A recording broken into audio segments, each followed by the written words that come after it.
बिस्मिल्लाहिर्रहमानिर्रहीम। आज हम बात करेंगे फास्टा और ब्लास्टा के बारे में। बायो इन्फॉर्मेटिक्स में फास्टा और ब्लास्टा की इम्पोर्टेंस क्या है, क्यों बायो इन्फॉर्मेटिक्स में इन्हें यूज किया जाता है, what is importance both of them. The number of the DNA and protein sequence in public database is very large. बहुत लार्ज नंबर है डीएनए के जो पब्लिक डेटाबेसेस में हैं। Searching a database involve aligning the query sequence to each sequence in the database to find the significant local alignment. तो कोई ऐसा database की जरूरत है जो आपका क्यूरी सीक्वेंस होता है जो आपके पास है, जिसे आप स्टडी करना चाहते हैं, जिसे आप कंपेयर करना चाहते हैं। तो आप अपनी क्यूरी सीक्वेंस को किसी मैच डेटाबेस सीक्वेंस के साथ अलाइन करके अपनी सिमिलैरिटी इंडेक्स निकाल सकें। BLAST and FASTA to similarity searching program, ये दोनों प्रोग्राम्स हैं। होमोलॉजी ऑफ डीएनए सीक्वेंस, दो प्रोटीन्स या दो डिफरेंट स्पीशी की जो प्रोटीन्स हैं उनकी आपस में सिमिलैरिटी निकालने के लिए, होमोलॉजी निकालने के लिए इनको इस्तेमाल किया जाता है। They provide facilities for comparing DNA, ये डीएनए को के सीक्वेंस को भी कंपेयर करने की फैसिलिटी प्रोवाइड करता है। प्रोटीन सीक्वेंस की उनको भी कंपेयर करने के लिए एक प्लेटफॉर्म प्रोवाइड करता है। इनके पास जो एग्जिस्टिंग डीएनए और प्रोटीन की डाटाबेस हैं उनका इस्तेमाल किया जाता है क्यूरी सीक्वेंस को मैच करने के लिए। तो क्यूरी सीक्वेंस जितना मैच कर जाता है उस हिसाब से फिर सिमिलैरिटी इंडेक्स आता है, और वो सिमिलैरिटी इंडेक्स जो है वो एक एल्गोरिथम लैंग्वेज में हम रीड करते हैं और उससे हम अंदाजा लगाते हैं कि कितने परसेंट सीक्वेंस सिमिलर हैं। तो इन दोनों बेसिस में जो मेजर एल्गोरिथम पैटर्न यूज किया जाता है दैट इज ह्यूरिस्टिक एल्गोरिथम। इन दोनों डेटाबेसेस के लिए जो एल्गोरिथम पैटर्न यूज किया जाता है वो ह्यूरिस्टिक है।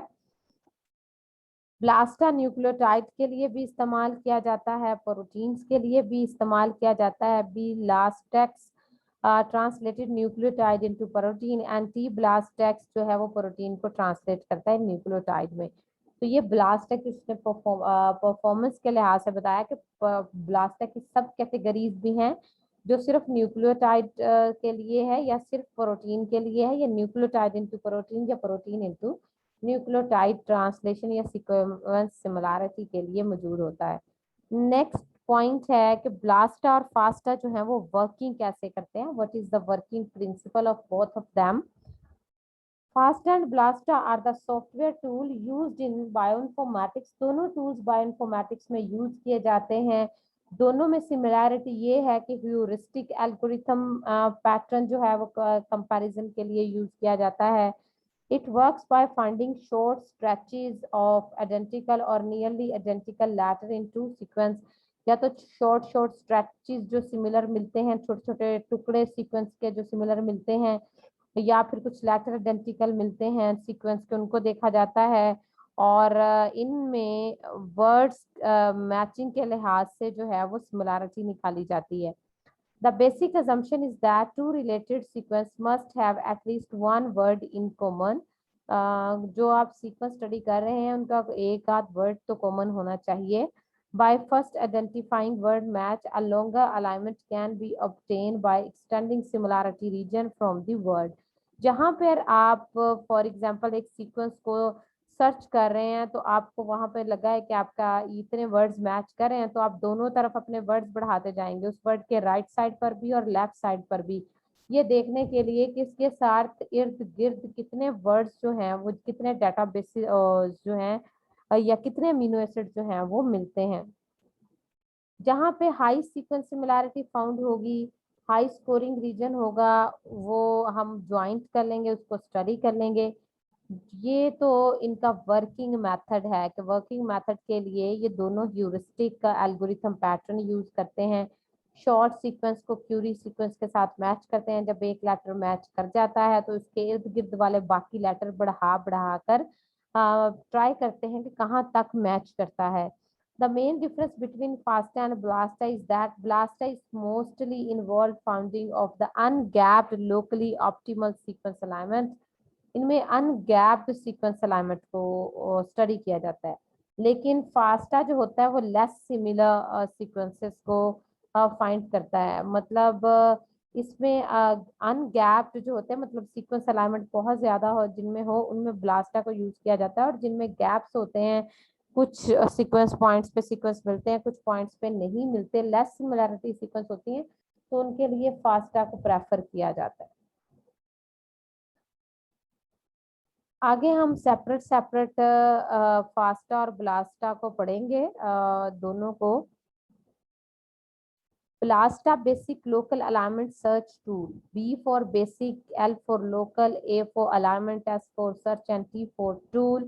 The Blasta program was developed by the Stephen Altschul of the NCBI in 1990 and has since become one of the most popular programs for searching sequence. जब Stephen ने ब्लास्टा के programme को 1990 में डेवलप किया, तो ये तब एक बहुत पॉपुलर प्रोग्राम था सर्चिंग सीक्वेंस को स्टडी करने के लिहाज से। ब्लास्टा जो है वो ह्यूरिस्टिक अलाइनमेंट को यूज करता है क्यूरी सीक्वेंस को स्टडी करने के लिए। The objective is to find high scoring ungapped segment, मतलब अगर कोई सीधा सेगमेंट है तो उसमें जितनी सिमिलैरिटी पाई जाती है विदाउट गैप उसको स्टडी करना। Like this, I will show you. For example ये एक रीजन है, अनगैप रीजन से मुराद है कि आपने यहाँ पे एक वर्ड मैच देखा, आपने दोनों तरफ वर्ड्स की तादाद बढ़ाना शुरू की और यहाँ तक मैच कर गया, अब फिर इतनी देर बाद गैप आया, तो ये वाला रीजन कहलाएगा अनगैप सीक्वेंस। तो फास्टा में एक्चुअली गैप सीक्वेंस को देखा जाता है और ब्लास्टा में एक्चुअली अनगैप सीक्वेंस को ज्यादा स्टडी किया जाता है। Blasta popular as bioinformatics tool. Why Blasta is too much popular as a bioinformatic tool? The Blasta is a popular as a bioinformatic tool due to the ability to identify region of the local similarity. Local similarities को identify करता है between query sequence और read sequence जो already आप library sequence हैं जो आपके पास उनके दरमियान। ब्लास्टा एक्सपेक्टेशंस वैल्यू को कैलकुलेट करता है, इसकी जो वैल्यूज होती हैं वो कैलकुलेशन के बाद एस्टिमेट लगाते हैं कि कितने परसेंट कोई सीक्वेंस मैच करता है। ये लोकल अलाइनमेंट्स के लिए इस्तेमाल किया जा सकता है। BLAST N BLAST P, BLAST X, BLAST N BLAST X का मतलब क्या? Compare nucleotide sequence with nucleotide sequence. P mean compare protein sequence with protein sequence. X mean compare nucleotide sequence with the protein against the protein sequence. And N mean compare the protein sequence against the 6' translation of the nucleotide sequence. And T blast X mean compare the 6' translated nucleotide sequence against the 6' translation of the protein sequence. तो ये आगे इसकी सब classes हैं। अगर हम FASTA की बात करें तो FASTA stands for the fast all. A for all, FAST मतलब fast. It was the first database similarity searching tool developed preceding the development of the blast. ये प्रीसीड किया है ब्लास्टर की डेवलपमेंट के लिए। इसके बाद ब्लास्टर में डेवलपमेंट हुई है। ये बहुत अच्छा सर्चिंग टूल है। टूल जो यूज किया जाता है सिमिलैरिटी इंडेक्स प्रोटीन और DNA के लिए। Hashing strategy to find matches for a short stretch, छोटे छोटे स्ट्रेचेस इसमें डालकर। आपको पता है कि ये गैप है, गैप के वो ऊपर वाला पैटर्न जो था वो अनगैप सीक्वेंस को स्टडी करता था। अगर गैप सीक्वेंस है, कोई प्रोटीन का सीक्वेंस कहीं कहीं से मैच करता है, तो इसमें शॉर्ट शॉर्ट रेजिड्यूज डाले जाते हैं ताकि खास लेंथ के, ताकि फिर जो छोटे छोटे टुकड़े हैं मैचिंग सीक्वेंस के उनको अलग किया जाए, स्ट्रिंग में रेजिड्यूज को देखा जाए और शॉर्टर वर्ड्स जो हैं वो स्टडी किए जाते हैं फास्टा में as compared to BLAST. Catup is composed of two residues, like a catup is composed string residue जिनको catupless या catups कहते हैं।